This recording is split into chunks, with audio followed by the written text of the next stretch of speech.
Qadir, first of all सबकी नज़रें इस बात पर हैं और हमने दोपहर में जिक्र भी किया इस बात का।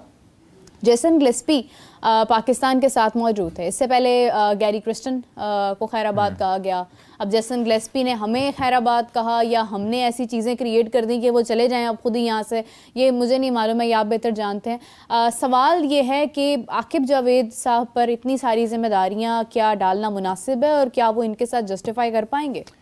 देखिए, हमेशा से जब गोरे कोचेज़ आते हैं, नो डाउट वो होते प्रोफेशनल हैं, अच्छे हैं, उनकी कोई ईगो नहीं होती, प्लेयर्स के साथ पर्सनल कोई उनका ग्रजेस वगैरह वाला सिलसिला नहीं होता। अलबत्ता जेसन गिलेस्पी भी वही उसी जगह चले गए थे जहां पर गैरी क्रिस्टन जो है वो पाकिस्तान को तनहा छोड़ कर गए थे। तो वो आप देखें कि दौरा ऑस्ट्रेलिया से कबल अचानक गैरी क्रिस्टन चले गए, फिर उसके बाद अब जो है वो दौरा जो जनूबी अफ्रीका है उसमें टेस्ट सीरीज़ अभी 2 टेस्ट होने हैं, और उससे पहले जो है वो बोर्ड को कई दफ़ा धमकियां दे चुके जेसन गिलेस्पी। जो हमें ज़राए बताते हैं, जो हमें फाख्ता बताती है, वो ये बताते हैं कि जी जेसन गिलेस्पी को पाकिस्तान क्रिकेट बोर्ड कहता था कि आप यहाँ पर ज़्यादा स्टे करें, पाकिस्तान की डोमेस्टिक देखें, पाकिस्तान इंटरनेशनल टीम के साथ जो है वो ज़्यादा से ज़्यादा लड़कों के साथ आप स्टे करें, आप उनके साथ उनको काम करें, उन पे जो भी चीज़ें। अब ये क्या करते थे, ये गोरे कोचेज़ जो हैं वो एक एनुअल लीव पे आए हुए थे पाकिस्तान। ये कोचिंग करने नहीं आए थे, ये एनुअल लीव पे आए थे, और ये आते थे सीरीज़ पे काम करके और फिर रवाना अपने वापस वतन को चले जाते थे। तो ये रहते नहीं थे यहाँ पे। अच्छा, दूसरी चीज़ है कि इन्होंने फिर जेसन गिलेस्पी ने, जैसे गैरी क्रिस्टन ने रिज़ाइन किया तो इनको कहा गया कि आप जो है वो ऑस्ट्रेलिया सीरीज़ में चले जाएं टीम के साथ। राइट। तो उनको ये लालच भी आ गया कि मुझे जो है ना वो दोनों फॉर्मेट की कोचिंग मिले। उन्होंने चेयरमैन से बात की, चेयरमैन ने एग्री भी किसी चीज़ पर किया, लेकिन उसके बाद काम ख़राब हुआ अजाफी रकम पे। अजाफी पैसे मांगना शुरू हो गए Jason Gillespie Pakistan cricket board से, और उन्होंने कहा जी हमें जो है ना वो आप ज़्यादा पैसे दें। तो पाकिस्तान क्रिकेट बोर्ड के चेयरमैन जो हैं वो कहते हैं जी कि हम आपको अजाफी पैसे नहीं देंगे। तो उस पर जनाब ये भी एक कन्फ्लिक्ट हुआ, और फिर उसके बाद काफ़ी हद तक चीज़ें चलती रहीं। फिर सिलेक्शन कमेटी के पर एतराज़ात आए, फिर सिलेक्शन कमेटी से जब निकाला गया दोनों कोचेज़ को, तो उस वक़्त जो है वो दोनों कोचेज़ ने गिटमेट की, और फिर उसके बाद दोनों ने इस पर काफ़ी हद तक तहफ़्फ़ुज़ात का इजहार भी किया था कि हम लोग सिलेक्शन कमेटी में नहीं हैं तो हमारा ये होगा वो होगा। खैर वो चीज़ें सारी चलती रहीं।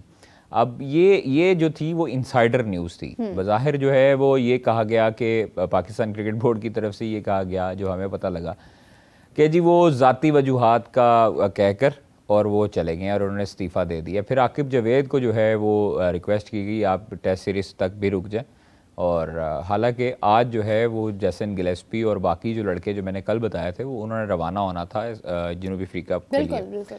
तो वो अब आकिब जावेद ही देखेंगे वहाँ पर सारी चीज़ें, टेस्ट मैच भी आकिब जावेद ही देखेंगे। अच्छी ऑप्शन है, सारा कुछ है, लेकिन आकिब जावेद नहीं मानते थे कोचिंग के लिए। वो चाहते थे कि वो डायरेक्टर एकेडमीज़ जाएं, और जब तक कोच नहीं आता, 3-4 महीने तक कोच नहीं आता, तो तब तक जो है वो आकिब जावेद ही रहेंगे। और वो चाहते थे कि डायरेक्टर एकेडमीज़ का ओहदा उनके पास है, और डायरेक्टर इंटरनेशनल जो है वो डायरेक्टर एकेडमीज़ जो थे नदीम खान वो बने। तो अब चीज़ें आनी शुरू हो जाएंगी पाइपलाइन में। मुख्तलिफ़ कोचेज़ से रब्ता करेंगे, गोरे कोचेज़ से भी रब्ता करेंगे, लोकल कोचेज़ से भी रब्ता करेंगे। अब जेसन गिलेस्पी टिम नेल्सन की वजह से भी काफ़ी हद तक परेशान थे। जो असिस्टेंट कोच रखे थे टिम नेल्सन, वो उन्होंने उनका कॉन्ट्रैक्ट रिन्यू करने से मना कर दिया था पाकिस्तान क्रिकेट बोर्ड ने। तो इस वजह से भी उनको थोड़ी सी खार थी पाकिस्तान क्रिकेट बोर्ड पर, जो कि वो निकाल कर गए हैं एन सीरीज़ से पहले।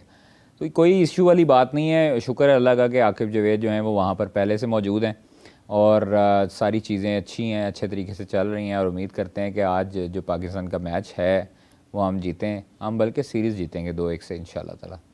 चलें, जज्बात बड़े माशाल्लाह बुलंद नज़र आते हैं कादिर की तरफ से हमेशा से, और आई विश के रिजल्ट्स भी इतने ही पॉजिटिव हों जितनी उम्मीद कादिर को है। अच्छा कादिर, एक और चीज़ है, जैसे आपने कहा कि हमें धमकियां दी जाती हैं, हमें तंग किया जाता है राइट बिफोर द सीरीज़, तो ये सारी धमकियों का सिलसिला सिर्फ पाकिस्तान को ही क्यों फेस करना पड़ता है? मतलब पाकिस्तान बोर्ड के साथ क्यों ये सब प्ले करते हैं? देखें,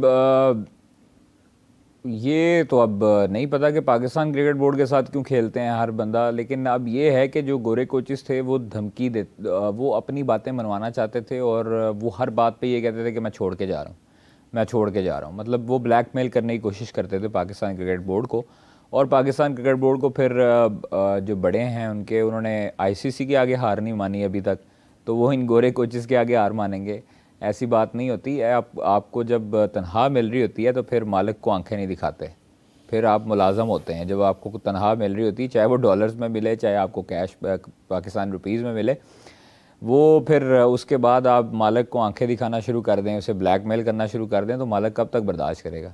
वो यही कहेगा कि थैंक यू वेरी मच।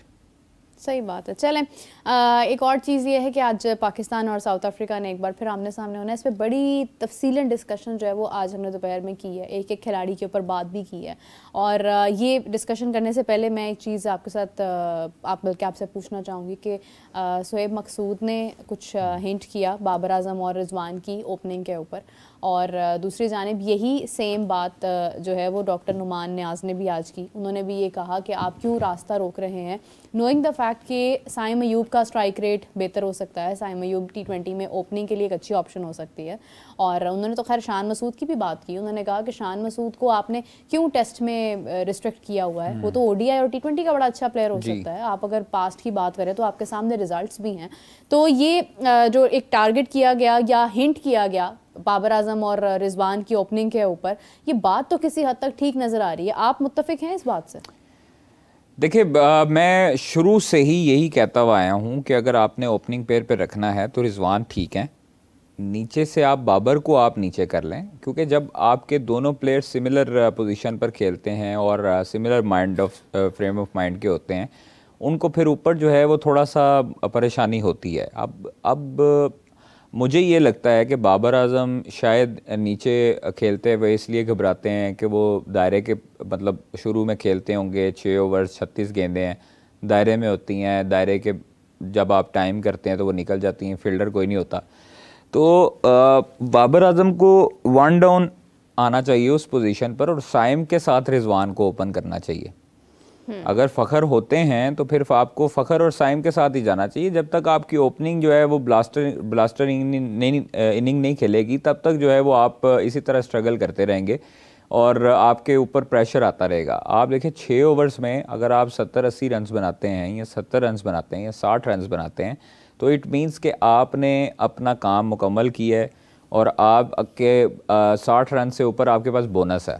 तो अगर आप 70-80 बना लेते हैं तो आपके पास 6 ओवर्स में बहुत अच्छा स्टार्ट मिल गया। आगे आप मज़ीद 4 ओवर्स में 115, 110, 20 बना लेंगे और आपके पास टोटल आप देखेंगे 20 ओवर्स हैं। आपके पास विकेट भी हों, आपके ओपनर्स जो हैं अगर दोनों ही अच्छे जारहाना प्लेयर होंगे तो आपको 6 ओवर जो हैं वो लूटने चाहिए। और मेरा ख्याल है कि बाबर आजम को नीचे रखना चाहिए अपने आप को और थोड़ा टाइम लेके खेलना चाहिए। ओपनिंग में वो प्रेशराइज होते हैं जब उनको डॉट हो रही होती हैं, जब वो चौके नहीं लग रहे होते, कंडीशन जो है वो ऐसी साजगार नहीं होती कभी कभी, तो वो फिर परेशानी जो है उनके लिए बढ़ती है। तो इसलिए मैं समझता हूँ कि शान मसूद देखें बेस्ट ऑप्शन है आपके पास मिडल ऑर्डर के लिए, 1 डाउन 2 डाउन पोजीशन के लिए। वो वर्ल्ड कप में भी खेला, अच्छा खेला, ODI में भी बेहतरीन ऑप्शन है। आपके पास बैटिंग लाइनअप ये होगी कि आपके विकेट, आपको पता होगी कि शान खड़ा है तो विकेट नहीं आपकी जाती। सऊद शकील ODI में हो तो सऊद शकील भी आपकी विकेट संभाल लेता है। आपको इस कंडीशन में कम अज़ कम उन प्लेयर्स को लेके जाना चाहिए था, जैसे हारिस है, मोहम्मद हारिस है, वो इन साउथ अफ्रीकन कंडीशन में, ऑस्ट्रेलिया की कंडीशन में, इंग्लैंड की कंडीशन में ये तेज़ खेलने वाले प्लेयर हैं और ये मार धाड़ करने वाले प्लेयर हैं। ऐसे प्लेयर जब 2-3 ओवर खेल लेते हैं तो दूसरे जो बॉलिंग साइड होती है वो प्रेशराइज हो जाती है। इसलिए कम अज़ कम ये थोड़ा सा सोचना चाहिए कि आप किस कंडीशन में जा रहे हैं और किस कंडीशन में आपने कौन से प्लेयर्स को यूटिलाइज़ करना है।